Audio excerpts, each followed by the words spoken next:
Hello दोस्तों, आप सभी का जीटीसी एकेडमी में स्वागत है। दोस्तों, अगर आप हमारे चैनल पर पहली बार विजिट कर रहे हैं तो चैनल को सब्सक्राइब करना ना भूलें और साथ ही साथ बेल आइकन को जरूर प्रेस करें, जिससे कि हमारी जितनी भी अपकमिंग वीडियोस होंगी उन सभी का नोटिफिकेशन सबसे पहले आपको मिले। क्लास 10th की मैथ्स का जो चैप्टर फर्स्ट है रियल नंबर, उसकी एक्सरसाइज 1.1 कंप्लीट सॉल्व कर ली है। अगर जिस किसी ने योर वीडियोस नहीं देखी है तो डिस्क्रिप्शन में आपको इन सभी वीडियोस का लिंक मिल जाएगा। आज हम स्टार्ट करने वाले हैं एक्सरसाइज 1.2 और यह एग्जाम के पॉइंट ऑफ व्यू से देखा जाए तो बहुत ही इंपॉर्टेंट है, क्योंकि जो रूट प्रूव करने के लिए जितने भी सारे क्वेश्चन आते हैं वह बहुत ही इंपॉर्टेंट है, क्योंकि यह हर साल रिपीट होते हैं। तो आप वीडियो को विदाउट स्किप किए देखना, क्योंकि यह आपके बोर्ड के एग्जाम में आते ही आते हैं, 100% आते हैं। तो यहां पर जो एक्सरसाइज 1.2 है हमारे पास, उसका जो क्वेश्चन नंबर फर्स्ट है वो क्या है? Prove that root 5 is a irrational. यानी कि हमको क्या प्रूव करना है कि जो रूट 5 है वह क्या है? एक इरेशनल नंबर है। तो क्वेश्चन को स्टार्ट करने से पहले यहां पर सबसे पहले हम क्या लिख देंगे इसका? तो सबसे पहले हम यहां पर सॉल्यूशन लिखेंगे। तो सॉल्यूशन जब हम यहां पर नोट डाउन कर लेंगे तो यहां पर सबसे पहले हम क्या करने वाले हैं कि जो ये रूट 5 है इसको हमने क्या प्रूव करना है? इरेशनल प्रूव करना है। तो सबसे पहले हम इसका उल्टा यानी कि अपोजिट मान लेंगे। क्या मान लेंगे? कि यह जो रूट 5 है यह क्या एक रैशनल नंबर है। तो यहां पर क्या लिख देंगे? Let us assume root 5 to be a rational number. ठीक है, सपोज हमने एज्यूम कर लिया कि जो रूट 5 है वो क्या है? रैशनल नंबर है। अब आपको पता होगा कि अगर रैशनल नंबर है तो उसको हम क्या लिख सकते हैं? ए अपॉन बी की फॉर्म में लिख सकते हैं। अगर जिस किसी ने पी अपॉन क्यू की फॉर्म में लर्न किया है, सीखा है, तो आप पी अपॉन क्यू भी लिख सकते हैं। तो यहां पर हम क्या लिखने वाले हैं? ए अपॉन बी की फॉर्म में लिखने वाले हैं। तो अगर हमें पता है कि रूट 5 अगर रैशनल नंबर है तो हम इसको क्या कर सकते हैं? इसको हम root 5 is equal to a upon b की फॉर्म में लिख सकते हैं। ठीक है, अगर किसी को पी अपॉन क्यू लिखना है तो वह पी अपॉन क्यू भी लिख सकता है। अब यहां पर ए और जो बी है यह क्या है? को प्राइम नंबर। क्या है? को प्राइम नंबर। तो यहां पर लिख देंगे ए and b are coprime number. अब आपको पता होना चाहिए कि ये को प्राइम नंबर होते क्या हैं। तो को प्राइम नंबर ऐसे नंबर होते हैं जिनका एचसीएफ क्या होता है? 1 होता है। आप ध्यान रखें कि ऐसे नंबर जिनका एचसीएफ 1 आता है तो वो नंबर होते हैं को प्राइम। तो हमने क्या मान लिया कि ए और बी क्या है? को प्राइम नंबर है। ठीक है, अब इससे आगे इसको जब हम सॉल्व करेंगे तो ये जो बी है इसको जब इज इक्वल टू के इधर ले जाएंगे तो ये मल्टीप्लाई में कन्वर्ट हो जाएगा। तो यहां पर हम क्या लिख सकते हैं? 5b इज इक्वल टू ए। क्या हो जाएगा? Root 5b is equal to a. अब हम क्या करते हैं? इसके बाद करते हैं हम दोनों साइडों का स्क्वायर। ठीक है, तो यहां पर ब्रैकेट में लिख देंगे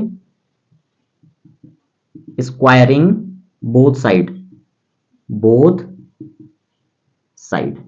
अब जब हम स्क्वायरिंग करेंगे यानी कि स्क्वायर करेंगे बोथ साइड का तो क्या हो जाएगा? यहां पर हो जाएगा रूट 5 बी और इसका होल का स्क्वायर इज इक्वल टू ए का भी क्या हो जाएगा? स्क्वायर हो जाएगा। अब यहां पर ध्यान देना, ये क्या है? रूट 5। अगर इसका स्क्वायर करते हैं हम तो हमेशा ध्यान रखना कि जब भी हम रूट वाले नंबर का स्क्वायर करते हैं तो स्क्वायर से रूट कैंसिल होता है और ये नंबर हमारा बाहर निकल के आ जाता है। तो दैट मीन्स रूट 5 का स्क्वायर करेंगे तो स्क्वायर से रूट कैंसिल हो जाता है और 5 आ जाता है, और बी का स्क्वायर करेंगे तो बी स्क्वायर आ जाएगा, ए का स्क्वायर करेंगे तो ए स्क्वायर आ जाएगा। अब इससे आगे हम क्या करने वाले हैं? अगर हम इस 5 को इज इक्वल टू के इधर भेज देंगे तो यह मल्टीप्लाई में है तो यहां के अपॉन में आ जाएगा। तो दैट मीन्स यह 5 किसको डिविजिबल कर रहा है? ए स्क्वायर को कर रहा है। तो यह स्टेटमेंट देनी पड़ेगी यहां पर। तो यहां पर स्टेटमेंट क्या देते हैं? 5 is divisible by a square. अगर जो 5 है वह ए स्क्वायर को डिविजिबल कर रहा है तो यहां पर क्या कर देगा? 5 इज डिविजिबल बाय ए। अब यहां पर जब आप ध्यान देंगे तो सिंपली क्या होने वाला है कि यह जो 5 है अगर ए स्क्वायर को डिविजिबल कर रहा है तो ए को भी डिविजिबल करेगा। सिंपल सी बात है। तो हमने यहां पर स्टेटमेंट में क्या लिख दिया? जो 5 है 5 is divisible by a square, so 5 is also divisible by a, यानी कि ए को भी डिविजिबल करेगा। अब हम यहां पर क्या मान लेंगे कि एक और चीज मानते हैं हम यहां पर, let C is any integers। क्या मान लेते हैं कि let suppose C is any integer, C कोई क्या है, एक इंटीजर्स है। अब यहां पर ये जो हमने स्टेटमेंट दी है इसको मान लेंगे हम इक्वेशन फर्स्ट। क्या मान लेंगे, इक्वेशन फर्स्ट। अब यहां पर जब हमने C को क्या मान लिया, एक इंटीजर्स मान लिया है, तो सिंपली हम इसको क्या लिख सकते हैं, A is equal to 5C लिख सकते हैं। क्या लिख सकते हैं, A is equal to 5C। अब हम सिंपली क्या कर सकते हैं कि दोनों साइडों का स्क्वायर, जैसे हमने यहां पे लिखा था वैसे ही यहां पर भी आ जाएगा। तो यहां पर क्या आ जाएगा, squaring both side, both side. अब जब हम स्क्वायर कर देंगे दोनों साइड का तो क्या हो जाएगा, यहां पर A का स्क्वायर करेंगे तो A स्क्वायर हो जाएगा, और 5C का स्क्वायर कर देंगे तो पहले इसको ब्रैकेट के अंदर ही लिखते हैं, ठीक है। अब इसको खोल देंगे, A का स्क्वायर करेंगे तो A स्क्वायर आएगा, और 5 का स्क्वायर करेंगे तो 25 आ जाएगा, और C का स्क्वायर कर देंगे तो आ जाएगा C स्क्वायर। अब जब आप ध्यान देंगे जो ये A स्क्वायर हमारे पास, तो A स्क्वायर की वैल्यू क्या है, 5B स्क्वायर। तो हम क्या लिख सकते हैं, A स्क्वायर की जगह 5B स्क्वायर। तो यहां पर लिख देंगे 5B square is equal to 25C square. अब यहां पर क्या लिख देंगे, फ्रॉम इक्वेशन फर्स्ट। इसका मतलब क्या है कि जो हमने A स्क्वायर की वैल्यू ली है, ये जो A स्क्वायर की वैल्यू हमने 5B स्क्वायर ली है, A स्क्वायर की जगह हमने पुट कर दी, तो ये जो वैल्यू ली है हमने कहां से ली है, फ्रॉम इक्वेशन फर्स्ट, जो हमने यहां पर लिखी हुई है इक्वेशन फर्स्ट, ठीक है, ताकि आपको कोई भी कंफ्यूजन ना लगे। अब यहां पर जब हम इस 5 को इज इक्वल टू के इधर ले जाएंगे तो ये अपॉन में चला जाएगा, तो सीधे सीधे हम यहीं से इसको काट सकते हैं। तो 5 5 जा हो जाएगा 25। अब हमारे पास क्या निकल के आ जाएगा, हमारे पास निकल के आ जाएगा, इससे आगे इधर सॉल्व करेंगे। यहां पर देखिए अब हमारे पास क्या बचेगा, b square is equal to 5C square. क्या बचेगा हमारे पास, b square is equal to 5C square, ठीक है। अब यहां पर कहने का मतलब क्या है, अगर इस 5 को हम इज इक्वल टू के इधर भेज देंगे तो यहां अपॉन में आ जाएगा, क्योंकि यहां मल्टीप्लाई में है तो मल्टीप्लाई वाला इज इक्वल टू के इधर भेजते हैं तो अपॉन में चला जाता है, यानी कि डिनोमिनेटर में चला जाएगा। तो दैट मींस हम क्या लिखेंगे, यहां पर जैसे स्टेटमेंट हमने यहां पर लिखी थी वैसे ही स्टेटमेंट यहां पर भी लिखनी पड़ेगी। तो यह जो 5 है वह बी स्क्वायर को डिविजिबल कर रहा है, तो यहां पर लिख देंगे 5 is divisible by b square.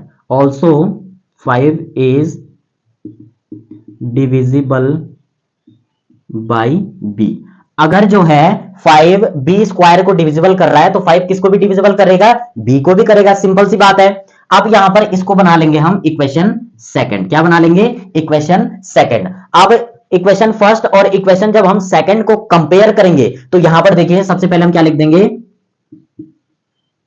From equation first and second. अब फर्स्ट और सेकंड में हमें क्या दिख रहा है कि जो ए और बी है, यहां ए और यहां जो बी है, इन दोनों में जो कॉमन फैक्टर आ रहा है वो क्या आ रहा है, वो आ रहा है हमारा 5। तो दैट मींस यहां पर क्या लिख देंगे हम,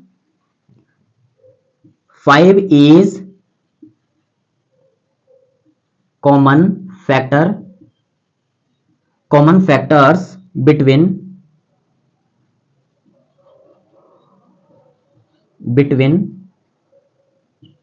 ए and B.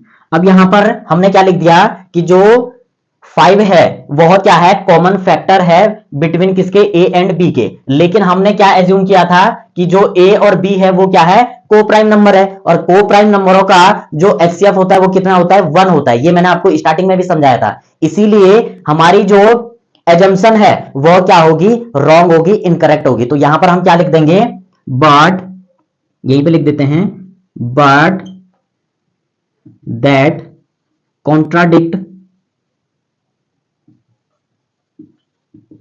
Contradicts the fact that, जो हमने फैक्ट दिया था, क्या फैक्ट दिया था, को प्राइम नंबर है, but that contradicts the fact that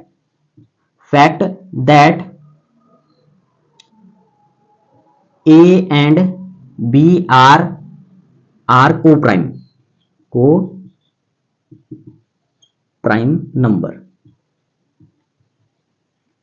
ठीक है। हमने क्या दिया था, हमने सिंपल तरीके से जो यहां पर एज्यूम किया था ए और जो बी है वो क्या हमने माना था कि वो क्या है, को प्राइम नंबर है, लेकिन यहां पर जो फैक्टर आ रहा है, को प्राइम नंबरों का फैक्टर होता है 1, लेकिन हमारा फैक्टर कितना आ रहा है, कॉमन फैक्टर आ रहा है दोनों में 5 आ रहा है। तो इसका मतलब जो हमारी यहां पर हमने लिख दिया but that contradicts the fact that a and b are coprime number. हमारा जो फैक्ट था वो क्या निकला है, कॉन्ट्राडिक्ट यानी कि विरोधाभास निकला है, विपरीत निकला है। तो हम यहां पर क्या लिख देंगे, therefore our assumption was wrong।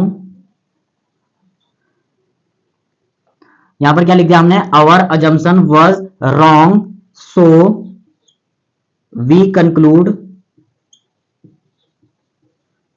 that √5 is a irrational।